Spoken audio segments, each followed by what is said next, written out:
Hi guys, this is Deborah. Welcome back. Today I'm going to be talking about these Stamperia moulds. Now, I've got a few of them and you can see they are a bit dirty. There is some stuff on them still and I'll tell you why that is in a moment. But I've got a couple of them. So this one's like a lace pattern. This is clocks and cogs, and this one here is a train and some words and things. So it's more of a steampunk, it says there.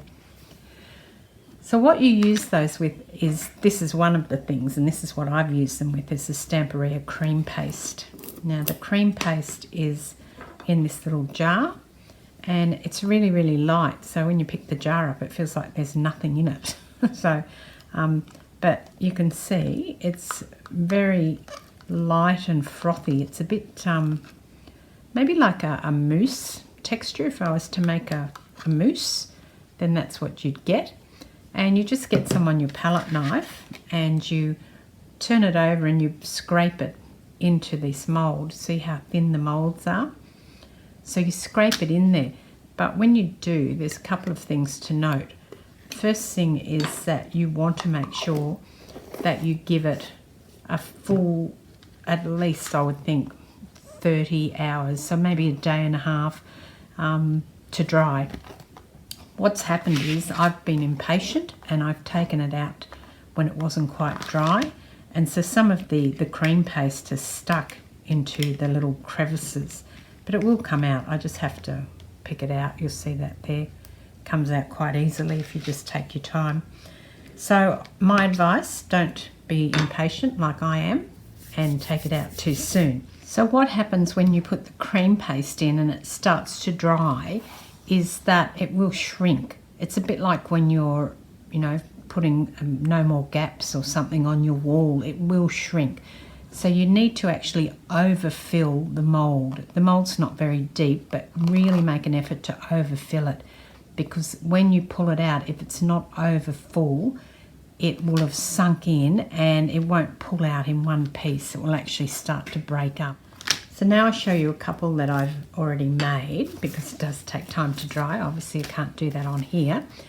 So this one here, you can see it's got gaps in it, and the reason is, so that's that mould there, is that I haven't put enough in, because what you can see on the back of it is all the little impressions.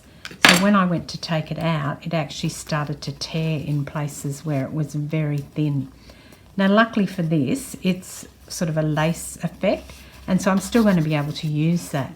What you'll also see is that it's really flexible, so I can actually roll it up and I can also tear it.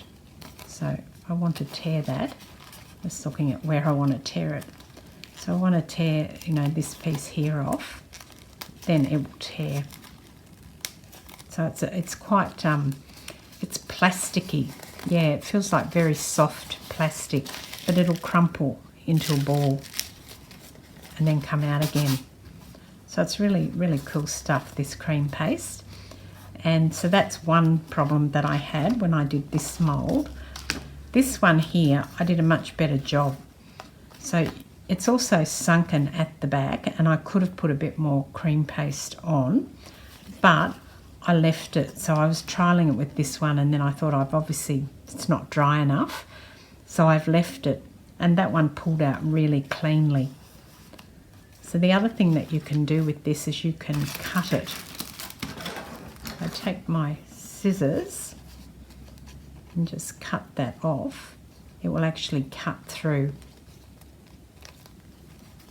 And if you like that sort of trimmed look, if you want to trim around sort of like a bit of the thing here, you can.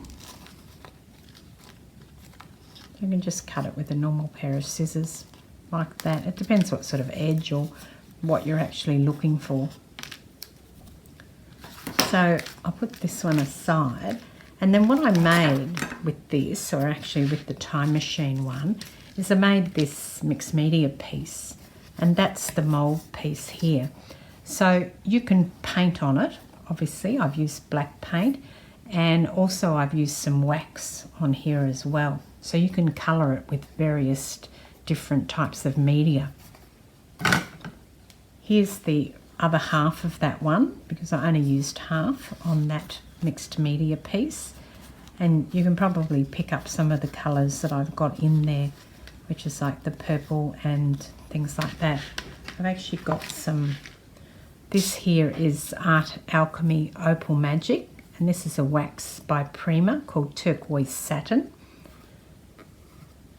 When you open this, it doesn't look like it's anything, it just looks white. I've got a few of these and they pretty much all look like this when you open them. So you don't think that there's actually any colour in there. And if your background is light, there won't be any colour. These work on a dark background, so I'm just taking some from the lid and just rubbing that over, and that's when the colour comes out. And what you can do with these is just colour them on top like this. Get that pretty colour of the wax coming through onto it.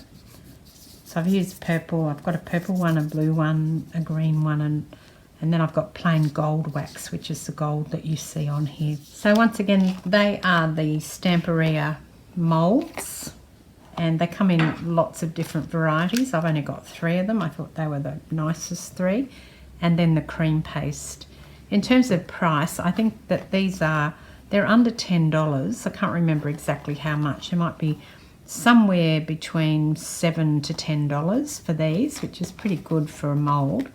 And then the cream paste is, well, this was $16, this bottle. So that's my review on the Stamperia cream paste and their moulds.